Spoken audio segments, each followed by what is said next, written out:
Edhe në Tetov, shkollat fillore dhe të mesme gjysmë vjetorin do ta fillojnë më 23 janar e jo më 18 janar, kur ishte parapar që të fillonte. Sipas drejtuesve të sektorit të arsimit në Tetov, edhe pse është bërë përgatitje e shkollave për fillim të vitit shkollor më 18 janar, megjithatë do të respektohet vendimi i Ministrisë së Arsimit. Ka pat parasysh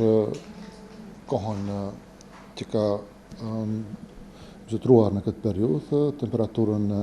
temperaturat e ulta dhe mund të them dimrin polar. Ishte edhe një kërkesë e institucioneve arsimore që të kemi prolongim të fillimit të gjysmëvjetorit të dytë. Dje u informuam nga ana e Ministrisë për Shëndetësi, kurse ditës së sotshme nga ana e Ministrisë për Arsim dhe Shkencë që pushimi dimror do të vazhdohet deri më 23 janar. Realisht me thënë gjatë gjithë kësaj periudhe të pushimit dimror kemi punuar intensivisht në për shkollat fillore të mesme dhe në çerdhet e qytetit, edhe atë u fokusuam në disa drejtime përpos të krahas punëve të cilat kishin për rekonstruim dhe përmirësim të kushteve, edhe në mirëmbajtjen e rrjetit të nxemjes së shkollave, për shkak që të mos kemi defekte të mëdha në këtë çështje. Edhe çdo ditë kanë funksionuar nxemjet në shkolla që të mbahet temperatura konstante, edhe në këtë drejtim edhe defektet të cilat janë paraqitur janë menjënuar. Shkollat kanë qenë të gatshme për fillimin e gjysmëvjetorit të dytë, mirëpo e gjithë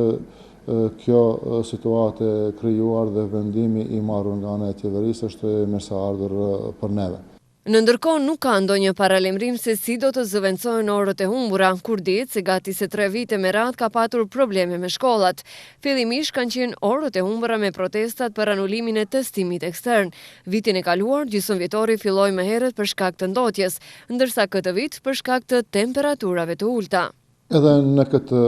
vit shkollor, domethënë ne jemi nisë nga këto objektive, nëse do të kemi ndonjë rekomandim tjetër nga ana e Ministrisë për Arsim dhe Shkencë, po ashtu ajo do të praktikohet në shkollat tona fillore dhe të mesme. Mirë, po tani për tani nga ana e Ministrisë vetëm kemi lajmërim që viti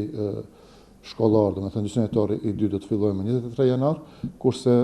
më saktë nuk kemi informacione për formën se si do të bëhet zëvendësimi i mundshëm i ditëve të cilat do të jenë të humbura në këtë periudhë, domethënë këtyre 3 ditëve. Në njoftimin e Ministrit të Arsimit dhe Shkencës Pishtar Lutfiu, thuhet se në bazë të kërkesave të shkollave për zgjatjen e pushimit dimror dhe duke pasur parasysh kushtet e ftohta klimatike, në konsultime dhe me Ministrinë e Shëndetësisë, të cilët kanë konstatuar se në periudhën e pushimeve, numri të sëmurëve nga gripi është ulur dukshëm, morën vendim, të cilën e pam të arsyeshëm që pushimi vjetor i shkollave të shtyhet për disa ditë, që do të thotë fillimi i vitit shkollor i gjysmëvjetorit të dytë do të fillojë me datën 23 janar 2017.